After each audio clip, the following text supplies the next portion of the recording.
Thunderstorm.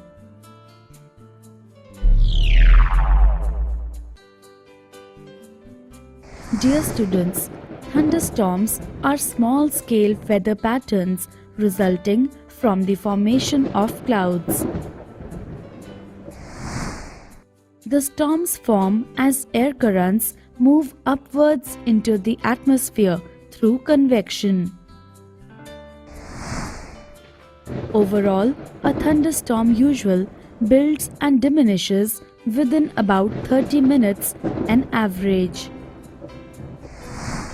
Can you tell where does lightning come from?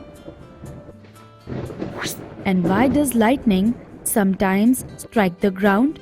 Let's find the answers. A storm with lightning and thunder is called a thunderstorm. It develops in hot, humid tropical areas like India very frequently. They are formed by the uplifting of warm and humid air. When humid air is lifted, it cools down and the moisture in the air condenses to form cloud.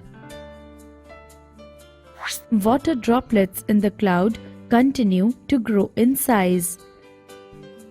As the cloud extends further upward, water droplets fall down, creating sound and lightning. We call this event as thunderstorm. Do you know? It is estimated that there are around 1800 thunderstorms that occur across the earth every day.